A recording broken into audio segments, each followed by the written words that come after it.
हम लोग कर रहे हैं आपका market equilibrium under perfect competition. ये रिवीजन क्लास है भाई, फटाफट समझिएगा। समझ रहे? सबसे पहले हम लोग को समझना जरूरी है परफेक्ट कंपटीशन का features. Features of perfect competition, features of perfect competition में ना नाम से पता चला जहां पे जबरदस्त लेवल का कंपटीशन रहेगा, जहां पे जबरदस्त लेवल का क्या रहेगा, कंपटीशन। तो परफेक्ट कंपटीशन का आपका फीचर्स है menu bar many seller. Menu bar many seller माने ना ही खरीदने वाला का कमी, ना ही बेचने वाला का कमी। गुड्स आर होमोजेनियस, सबके पास गुड्स एक ही जैसा रहेगा, एक ही क्वालिटी का रहेगा। Goods are homogeneous. It is a price taker market, ऐसा मार्केट को हम कहते हैं प्राइस टेकर। इस तरीके का मार्केट के लिए प्रचार नहीं किया जाता। No advertisement cost incurred, free entry and exit allowed रहता है। ऐसा बाजार में हम अपना नया दुकान हमेशा के लिए खोल सकते हैं और पुराना दुकान हमेशा के लिए बंद कर सकते हैं। ये क्या हम लोग का features of perfect competition. Features of perfect competition. अच्छा, परफेक्ट कंपटीशन का हम लोग को समझना है इक्विलिब्रियम कंडीशन। इक्विलिब्रियम का मतलब लास्ट क्लास में समझाए थे। इक्विलिब्रियम का मतलब होता है अनचेंज, ऐसा सिचुएशन जहां पे हमें मैक्सिमम आउटपुट मिलता हो, उसे कहते हैं इक्विलिब्रियम। क्या कहते हैं? माने पोजीशन क्या रहेगा, अनचेंज रहेगा, इसे कहते हैं इक्विलिब्रियम। तो हम लोग को समझना है market equilibrium under perfect competition. तो market equilibrium under perfect competition दो तरीका का होता है। एक है आपका short run equilibrium under perfect competition, short run equilibrium under perfect competition. एक शॉर्ट रन इक्विलिब्रियम होता है under perfect competition. Short run equilibrium under कौन सा competition? Perfect competition. Short run पीछे लिखे, ठीक है। Short run equilibrium under perfect competition में तीन सिचुएशन से राइज हो सकते हैं। पहला है आपका super normal profit, super normal profit, super normal profit. दूसरा है हम लोगों का normal profit, super normal profit, normal profit, और एक है मिनिमम लॉस। तीन सिचुएशन से राइज हो सकते हैं short run equilibrium under perfect competition. Super normal profit कब कहेंगे? जब टोटल रेवेन्यू ज्यादा है टोटल कॉस्ट से, total revenue greater than total cost, total revenue greater than total cost. लगाए थे 10 रुपया, बेच रहे 100 रुपया में, देखिए फायदा है ना जी। लगाए थे 10 रुपया, बेच रहे हैं 100 रुपया। या कहते हैं average revenue greater than average cost, average revenue greater than average cost. समझ पा रहे? इसे हम क्या कहेंगे? Super normal profit. क्या कहेंगे? Super normal profit. समझ पा रहे? Super normal profit refers to total revenue greater than total cost, total revenue greater than total cost, या average revenue greater than average cost. Diagram में बनवाया हुआ हूं, it's a totally revision class. Diagram बना करके आपको हम नहीं दिखा सकते, ये हम डायग्राम बनवाए हुए हैं। समझ पा रहे? जिन बच्चे के पास नहीं है जेरॉक्स करा लीजिएगा।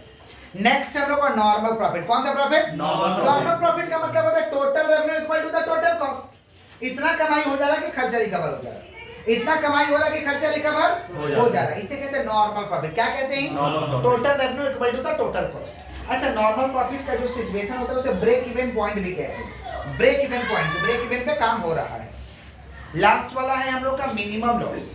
लास्ट वाला हम लोग का क्या भैया? अच्छा, नॉर्मल प्रॉफिट का डायग्राम ये है और ये सिचुएशन को हम क्या कहते हैं? Break even point. क्या कहते हैं हम लोग? Break even point. नेक्स्ट हम लोग का मिनिमम लॉस। मिनिमम लॉस कब होगा? जब total revenue less than total cost, total revenue less than total cost हो जाएगा। समझ पा रहे? Total revenue less than total cost. लगाए थे 10 रुपया, मिल रहा 2 रुपया, लगाए थे 10, मिल रहा 2। इसे कहते हैं मिनिमम लॉस। इसी को हम कहेंगे short run equilibrium under perfect competition. देखिए इस ये जो चैप्टर है 5 मार्क्स का है। एक क्वेश्चन जरूर रहेगा, या तो शॉर्ट रन इक्विलिब्रियम का रहे या तो आपका लॉन्ग रन इक्विलिब्रियम का रहे, लेकिन 100% है कि रहेगा ही रहेगा, इसलिए बढ़िया से पढ़ लीजिएगा। समझ पा रहे हैं क्या बोल रहे हैं? अब हम लोग का नेक्स्ट है long run equilibrium. Long run equilibrium under कौन सा competition? Perfect competition. Perfect competition में लॉन्ग रन इक्विलिब्रियम कैसा होता है? लॉन्ग रन में अगर जाइएगा परफेक्ट कंपटीशन के अंदर तो एक ही सिचुएशन राइज होगा जिसका नाम है नॉर्मल प्रॉफिट। क्या है बोलिए? माने एवरेज रूप से नॉर्मल प्रॉफिट होता रहेगा। समझ पा रहे? किसका बात कर रहे? Long run. किसका बात कर रहे? Long run. समझ रहे? लॉन्ग रन का भी डायग्राम शॉर्ट रन में जैसा बना वैसा ही होगा, लेकिन जहाँ पे एसी है वहाँ एलएसी हो जाएगा और जहाँ एमसी है वहाँ एलएमसी हो जाएगा। यही हम लोग का डायग्राम है। नेक्स्ट चैप्टर हम लोग का भाई नेशनल इनकम। फोकस करिए। नेक्स्ट चैप्टर में हम लोग मूव कर चुके हैं नेशनल इनकम। नेशनल इनकम का मतलब होता है राष्ट्रीय आय। नेशनल इनकम किसको बोलिएगा? हमारे देश में जो भी जनता रहता है, नॉर्मल जो भी हमारे देश में रेसिडेंट कर रहे हैं, उनके सारे फैक्टर इनकम को जोड़ दीजिए। उनके सारे फैक्टर इनकम को क्या करिए? जोड़ दीजिए। हमारे देश का नेशनल इनकम चलाएगा। जैसे हमारे देश में जो लोग भी रहते हैं कहीं ना कहीं से कमाई करते हैं। फैक्टर इनकम का मतलब क्या होता है? जैसे हम लैंड दिए हैं तो हमें रेंट मिल रहा, लैंड दिया तो हमें क्या मिल रहा है? Rent. ये फैक्टर इनकम है। समझ रहे हैं क्या बोल रहे हैं? हम कहीं खट रहे हैं तो हमें सैलरी मिल रहा है, ये हमारा फैक्टर इनकम है। हम पूंजी दिए हैं तो हमें इंटरेस्ट मिल रहा है, ये हमारा फैक्टर इनकम है। हम बिजनेस को सेटअप किए तो हमें प्रॉफिट मिल रहा है, ये सारा का सारा क्या? Factor income. तो सारे फैक्टर इनकम को जोड़ दीजिए तो हमारा क्या आ जाएगा? National income. माने national income is the sum of all factor incomes of normal resident of a country. समझ पा रहे? इसे क्या कहेंगे हम लोग? National income. क्लियर है? अच्छा, नेशनल इनकम से पहले हम लोग को समझना जरूरी था सर्कुलर फ्लो ऑफ इनकम। नाम से पता चल रहा सर्कुलर फ्लो ऑफ इनकम, जिस तरीके से इनकम आता है वो फिर उसी फ्लो में चला जाता है। तो प्रत्येक देश में ये देखा गया है, ऑब्जर्व किया गया है इकोनॉमिक एक्टिविटी को कि जिस तरीके से पैसा आता है उसी तरीके से पैसा चला जाता है। इस कंसेप्ट को हम कहते हैं सर्कुलर फ्लो ऑफ इनकम। बोले क्या बोलेंगे? Circular flow of income. Economic activity से इसको ऑब्जर्व किया गया था। जैसे मान लीजिए दो सेक्टर है, मान लीजिए एक हाउस होल्ड है और एक फॉर्म है। एक हाउस होल्ड और एक फॉर्म। हाउस होल्ड माने घर परिवार, हाउस होल्ड माने घर परिवार, और फॉर्म का मतलब जो भी वस्तु बना रहा है। समझ पा रहे? हाउस होल्ड के लोग क्या करते हैं? फॉर्म को फैक्टर्स ऑफ क्या करते हैं? प्रोडक्शन देते हैं। हाउस होल्ड के लोग फैक्टर्स ऑफ प्रोडक्शन देते हैं। फैक्टर्स ऑफ प्रोडक्शन माने कोई या तो लैंड देता है, तो लैंड देता है तो उसे रेंट मिलता है। लैंड देता है तो क्या मिलता है? रेंट। कोई लेबर खटता है तो उसे वेजेस मिलता है।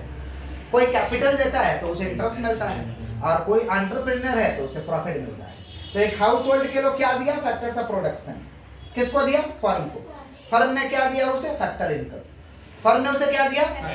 अब ये हाउस होल्ड के लोग जो पैसा आ गया उसको किसी ना किसी वे में गुड्स एंड सर्विसेज को खरीदने में, गुड्स एंड सर्विसेज को खरीदने में क्या करेंगे? खर्च कर देंगे। क्या कर देंगे? खर्च कर देंगे। तो ये पैसा आया कहां से था? फॉर्म से। पैसा कहां से आया था? फॉर्म से। और ये गुड्स एंड सर्विसेज बना कौन रहा है? फॉर्म। तो हम एक तरफ से पैसा लिए फॉर्म से और दूसरी तरफ से हम किसी ना किसी गुड्स एंड सर्विसेज को खरीद करके पैसा को दे दिए। किसको दे दिए? फॉर्म। इसे कहते हैं सर्कुलर फ्लो ऑफ इनकम। बोले क्या बोले? Circular flow of income. हमारे जो सिलेबस में है टू सेक्टर का ही सर्कुलर फ्लो रखा गया है। इनकम आया और गया, इसे कहते हैं सर्कुलर फ्लो। लेकिन थ्री सेक्टर में थोड़ा सेविंग का भी कंसेप्ट आ जाता है। कमाते हैं हम लोग जितना, सारा खर्चा नहीं करते, कुछ बचाते हैं। लेकिन हमारे सिलेबस में सिर्फ और सिर्फ कौन सा सेक्टर है? Two sector. कौन सा सेक्टर? Two sector. और थ्री सेक्टर में सेविंग आ जाता है। थ्री सेक्टर हमारे सिलेबस में नहीं है। समझे? किसका बात करें? National income. किसका? अच्छा, नेशनल इनकम को मापने का 3 मेथड था। इनकम मेथड, एक्सपेंडिचर मेथड, और क्या था हम लोग का? वैल्यू एडेड प्रोडक्ट या प्रोडक्शन। वैल्यू एडेड प्रोडक्ट या प्रोडक्शन। 3 मेथड था। Income method, expenditure method. बात नहीं सुनिए, इनकम मेथड और क्या? Expenditure method. Income method, expenditure method, value added, जिसे हम कहते हैं प्रोडक्ट और प्रोडक्शन। प्रोडक्ट और प्रोडक्शन। अच्छा, हम लोग समझे थे इनकम मेथड। इनकम मेथड में क्या चीज को हम जोड़ देंगे? सारे फैक्टर इनकम को जोड़ दीजिए। सारे फैक्टर इनकम को जोड़ दीजिए। फैक्टर इनकम तो अभी भी समझाया है ना। सारे फैक्टर इनकम को जोड़ दीजिए, वो इनकम मेथड में आएगा। लेकिन फैक्टर इनकम मेथड में कुछ चीज को काउंट नहीं करेंगे, जैसे ट्रांसफर पेमेंट। कौन सा पेमेंट? जैसे मोबाइल किनने के लिए आप लोग को 10-10 हजार रुपया मिला था ना, आप लोग क्या बोले? इनकम हो गया। 10,000 इनकम था आप लोग का, वो सब ऐड नहीं होगा। बहुत लोगों को पेंशन मिलता है, वृद्धा पेंशन, ये सब एडेड नहीं होगा। किसका बात कर रहे हम लोग? Income method. किसका? Income method. एक्सपेंडिचर मेथड कहता है कि करंट एक्सपेंडिचर माने current consumption plus investment expenditure. Investment consumption माने इंसान दो ही तरीका का खर्च करता है, कमाता है तो दो तरीका का उसका खर्चा है। एक है कि खुद का पहले करंट कंजम्पशन करेगा, करंट माने खाने पीने पे खर्च करेगा, और कुछ पैसा बचाएगा तो उसे इन्वेस्ट करेगा। कुछ पैसा बचाएगा तो क्या करेगा? तो एक्सपेंडिचर मेथड कहता है दोनों को जोड़ दीजिए, आपका नेशनल इनकम आ जाएगा।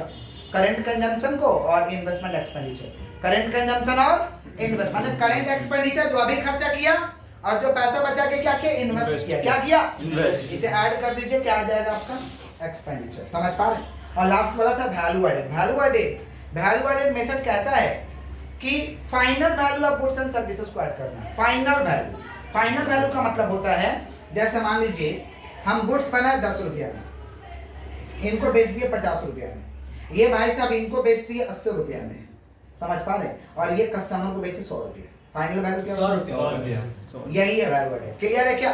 तो मापने का 3 मेथड है, इनकम, एक्सपेंडिचर, वैल्यू एडेड। बोलो क्या बोले? Income, expenditure, value added. Income, expenditure, value added. ठीक है? ये सब लिखा हुआ है, जिनका नहीं किया हुआ जेरॉक्स करा लीजिएगा, और जो YouTube से करेंगे उनका वो YouTube नहीं वो है। मेरे को मैसेज करेंगे उनको मिल जाएगा पीडीएफ बना के। चलिए आगे बढ़ते हैं, आगे बढ़ते हैं। अच्छा, नेशनल इनकम को मापने में दिक्कत होता है, परेशानी होता है, समझ पा रहे हैं?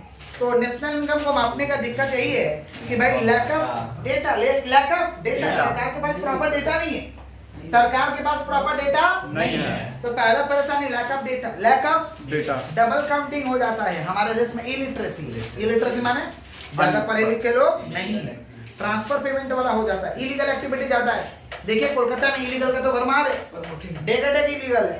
बस किसका बात कर रहे हैं? इलीगल एक्टिविटी किसका बात कर रहे हैं? समझ पा रहे हैं? चेंज इन प्राइस, उसका ज्ञान नहीं रहता, ये सब दिक्कत होता है नेशनल इनकम को मापने में। नेक्स्ट हम लोग का चैप्टर है भैया बैंकिंग सिस्टम। नेक्स्ट चैप्टर हम लोग का बैंकिंग सिस्टम। पहले हम लोग क्या रिवीजन किए? मार्केट व्यू, दूसरा हम लोग क्या किए? National income. अभी हम लोग कर रहे हैं बैंकिंग सिस्टम। सुनिए अच्छे से। अच्छा, बैंकिंग सिस्टम में हम लोग का सबसे पहले समझना है फंक्शन ऑफ आपका कमर्शियल बैंक, बात नहीं, function of commercial bank, function of commercial bank. Commercial bank का फंक्शन सुनिए, कमर्शियल बैंक का फंक्शन सुनिएगा, ध्यान से सुनिए। कमर्शियल बैंक का फंक्शन है, पहला क्या है भाई? Accepting deposit, accepting deposit. Commercial bank में सभी लोग गए हुए हैं, तो मुख्य काम क्या है भाई? Accepting deposit, accepting deposit. Commercial bank main काम करेगा, एक्सेप्टिंग डिपॉजिट करेगा। रुपया लेता है 4 अकाउंट के माध्यम से, saving, current, recurring, fixed. Loan देता है, प्रोवाइडिंग लोन देता है 4 अकाउंट के माध्यम से, bill discount, cash credit, bill discount, cash credit, और क्या? Credit card. एटीएम का फैसिलिटी देता है, ATM facility, SMS facility, NEFT facility, समझ पा रहे हो? लॉकर फैसिलिटी, ये सब कमर्शियल बैंक का भाई, ये सब कमर्शियल बैंक का क्या है? फंक्शन। कमर्शियल बैंक का क्या है? फंक्शन। सेंट्रल बैंक का फंक्शन भी हम लोग को समझना जरूरी है, इस चैप्टर में सेंट्रल बैंक का फंक्शन। सेंट्रल बैंक का दूसरा नाम क्या है? आरबीआई। आरबीआई, ये सेंट्रल बैंक चलता कैसे है? एक आरबीआई एक्ट है 1934 और एक बैंकिंग रेगुलेशन एक्ट क्या है? 1949, दोनों के तहत चलाया जाता है। किसका बात कर लो? Central bank. तो सेंट्रल बैंक का क्या काम है भाई? इशूइंग करेंसी नोट, हमारे देश में नोट का छपाई करता है, हमारे देश में नोट का क्या करता है? छपाई करता है, issuing currency note. Bankers bank, सभी बैंकों का बैंक। Adviser of the government, adviser of the government को टाइम टू टाइम एडवाइस करेगा। Lender of the last resort, custodian of foreign exchange reserve, custodian of foreign exchange reserve. अच्छा, credit को control करता है। क्रेडिट को कंट्रोल करना माने महंगाई और मंदी पे कंट्रोल करना। महंगाई और मंदी दोनों ही प्रॉब्लम क्रिएट करता है। महंगाई तो समझते हैं, जिसे इंग्लिश में कहेंगे इन्फ्लेशन, और मंदी को कहते हैं डिफ्लेशन। मंदी को क्या कहते हैं? डिफ्लेशन। समझ पा रहे? दोनों ही खतरनाक है, सबका अपना अपना एडवांटेज है। इन्फ्लेशन भी खतरनाक है और डिफ्लेशन भी खतरनाक है। तो इस पे कंट्रोल कौन करता है भाई? आरबीआई, जिसे कहते हैं क्रेडिट कंट्रोल। क्या कहते हैं? Credit control. अब क्रेडिट को कंट्रोल करने का 2 मेथड है, एक है जनरल मेथड और एक है सेलेक्टिव मेथड। जनरल मेथड को हम कहते हैं क्वांटिटेटिव मेथड। जनरल मेथड को हम क्या कहते हैं भाई? Quantitative method. समझ पा रहे? Quantitative method. और इसको क्या कहते हैं? क्वालिटेटिव। सुनिएगा ध्यान से। तो जनरल मेथड में क्या क्या आएगा? Bank rate policy, open market operation, cash reserve ratio और एसएलआर, वेरी एसएलआर। सुनिए ध्यान से, ये बैंक रेट पॉलिसी क्या होता है? अगर ज्यादा महंगाई हो गया है, इन्फ्लेशन बढ़ गया, बैंक रेट को बढ़ा दो। बैंक रेट को बढ़ाने से क्या होगा? लोग लोन लेंगे नहीं, उल्टा बैंक को पैसा देंगे। तो मार्केट से जब पैसा आ जाएगा ना, मार्केट में देखो ज्यादा पैसा रहेगा, महंगाई को जन्म देगा। मार्केट में कम पैसा रहेगा, महंगाई कंट्रोल में रहेगा। समझे क्या बोली? तो मार्केट से जब पैसा आ जाएगा तो कुछ हद तक महंगाई कंट्रोल हो जाएगा। और जब डिफ्लेशन छा गया, जैसे मंदी डिफ्लेशन छा गया, तो बैंक रेट को कम कर दो। जैसे कि पता है कि मोदी सरकार में बैंक रेट कम है बैंक रेट।